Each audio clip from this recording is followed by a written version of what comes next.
साथ साथ ये भी बताया गया कि उन्हें ये बुनियादी चीज़ें जो हैं जो उनके घरों तक भी ये पहुंचाई जाएंगी जो आज बच गया होगा। सरकारी सतह पे ये आदाद-ओ-शुमार और यहाँ पे ज़िला तरक्याती कमिश्नर शाहिद इकबाल चौधरी भी मौजूद थे और उसके साथ साथ यहाँ ICDS के अहदेदार भी मौजूद थे। तो दोनों से हमने पूछा क्या है ज़मीनी हालात, क्या है ज़मीनी हक़ाइक़, तो जवाब उनका कुछ इस तरह से था।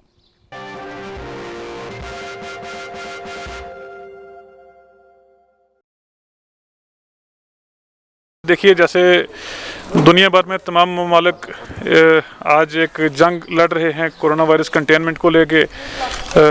श्रीनगर सिटी में आप देखते हैं इसी को लेके रिस्ट्रिक्शंस हैं बहुत ज़्यादा, और जब रिस्ट्रिक्शंस बहुत ज़्यादा होती हैं तो रिसोर्स कंस्ट्रेंट कई जगह होता है और बहुत सारे ऐसे ग्रुप्स होते हैं जिन तक हम रीच आउट नहीं कर पाते हैं। तो डिफरेंट ग्रुप्स को सेग्रीगेट करके ज़िला इंतज़ामिया ने काम करना शुरू किया था। जैसे रिसेंटली डायलिसिस, डायबिटिक्स और कैंसर पेशेंट्स के लिए पिछले लगभग 2 हफ्ते में 1700 से ज़्यादा लोगों को असिस्ट किया गया है। लोग फ़ोन कॉल भी करते हैं कॉल सेंटर में और अदरवाइज़ फील्ड ऑफिशियल से फीडबैक आती है। एक्सपेक्टिंग मदर्स का एक बड़ा सीरियस कंसर्न रहता है कि टाइमली उनको एक मेडिकल इंटरवेंशन मिले, उनको एक सपोर्ट हेल्प मिले, न्यूट्रिशन और बेसिक जो रिक्वायरमेंट है। तो एक डिस्ट्रिक्ट एडमिनिस्ट्रेशन ने प्रोजेक्ट प्लान किया था लास्ट वीक ICDS, जिसको अच्छे तरीके के साथ एग्जीक्यूट ग्राउंड पे कर रहा है, जिसमें एक तो एम्बुलेंसेस प्रोवाइड की गई हैं और डिफरेंट स्कीम्स की कन्वर्जेंस है, बेटी बचाओ बेटी पढ़ाओ। बाकी जो डिस्ट्रिक्ट एडमिनिस्ट्रेशन के पास रिसोर्सेज हैं, डिपार्टमेंट के पास हैं, तो उसकी कन्वर्जेंस में इसको किया गया है। तो बेसिक फैसिलिटीज़ उनको प्रोवाइड की जा रही हैं। एक तो जो मैटरनिटी केयर है, हॉस्पिटल की में जो असिस्टेंस रिक्वायरमेंट है, सैनिटरी किट्स हैं, न्यूट्रिशन किट्स हैं, बेबी किट और मदर की किट अलग से बनाई है, न्यूट्रिशन की अलग है, क्लोथिंग वगैरह बाकी जो बेसिक रिक्वायरमेंट है वो अलग हैं।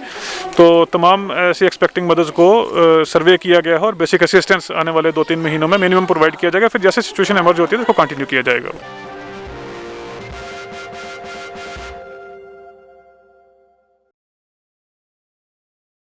तो हमने सर्वे करके जो हमारी आंगनवाड़ी वर्कर्स है, सुपरवाइज़र साहिबान है और उनके CDPOs हैं, उन्होंने लिस्ट बनवाई जो हमारे 4 प्रोजेक्ट आते हैं ईदगाह के लिए, बंटवारा के लिए, खानियार के लिए और प्लस जालडगर श्रीनगर के लिए।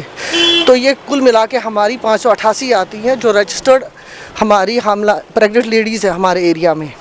तो आज हमने डी साहब को दावत ही ये समझिए कि उनको बहुत ही काम है, बहुत ही मसरूफ़ है, फिर भी मेरे कहने पर मतलब उनको इंसिस्ट मैंने किया, गुजारिश की कि सर आप आइए और देख लीजिए।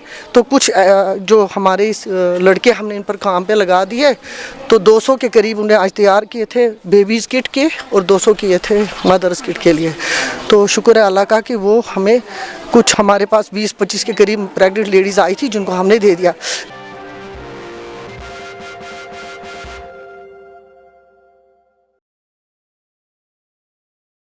आलमी इदारे सेहत ने पहले ही जहां वार्न किया है कि लंबी लड़ाई है, वहीं उन्होंने रोज़ों के हवाले से कहा है कि रोज़े तो रखने हैं, और लेकिन रोज़ों के हवाले से जो कोविड के पॉजिटिव मरीज़ हैं क्या उन्हें रोज़े रखने हैं, क्या वो रोज़ों से मुस्तस्ना हैं, क्या कुछ है। उन्होंने कहा कि वो अपने अपने डॉक्टर से रुजू करेंगे। तो हम भी डॉक्टर से रुजू करेंगे, हम डॉक्टर से जानना चाहेंगे कि क्या है सूरत हाल कोविड के हवाले से, रमज़ान के मुक़द्दस महीने के हवाले से। तो हम चलेंगे अगले पड़ाव में डॉक्टर निसारुल हसन के पास, उनसे ही जानेंगे कि क्या है सूरत हाल कोविड के मरीज़ों की और नॉन कोविड के मरीज़ों की और कोविड के इलाकों में रहने वालों की रमज़ान के मुक़द्दस महीने के हवाले से। जी सनम जी, कल इंशाल्लाह कल से रमज़ान का मुबारक महीना शुरू हो रहा है और मुसलमान के लिए ये फ़र्ज़ आयद है कि वो रोज़े रखे, और ये 5 सतूनों का एक सतून है अहम। तो इसमें कोई दो राय नहीं है कि नोबडी इज एग्जेम्प्टेड फ्रॉम रोज़ा, एक्सेप्ट कि अगर कोई बीमार हो बहुत ज़्यादा या कोई ट्रैवल में हो। लेकिन अब जो हम आज दुनिया भर में और कश्मीर के हवाले से भी हम एक मुहल्लिक बीमारी में मुब्तला है, पूरी दुनिया है, यहाँ पे भी है।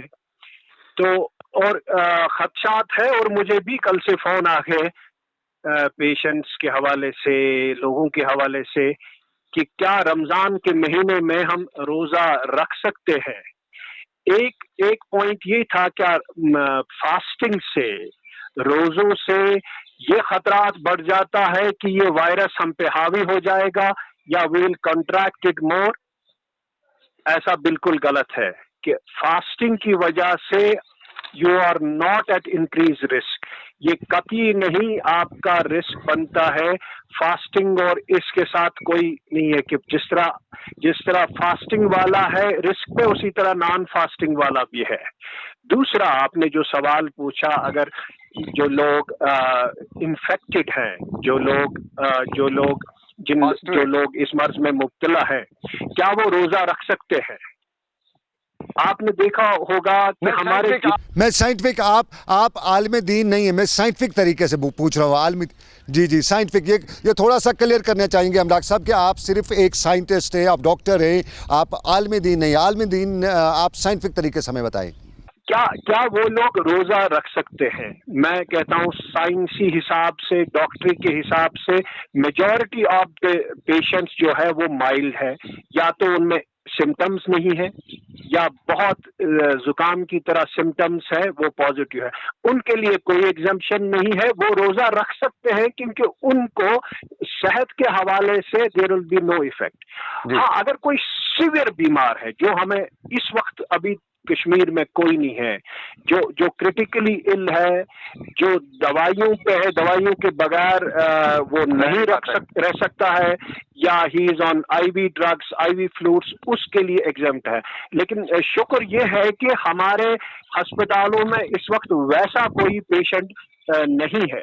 दूसरी जो बात है, मुझे लोग जो फोन करते थे कि बार बार पानी पीना होता है या बार बार गार्गल्स करना होता है, सनम जी, ये चीजें they are not scientifically proved. ये बेसिकली होम ग्रोन जो है रेमेडीज के आप पानी पी लो बार बार, आप गार्गल्स करो। अब लोग मुझे ये कहते हैं, देखो हम रोजा रखेंगे, हम कहाँ से बार बार पानी पियेंगे गर्म, हम कहाँ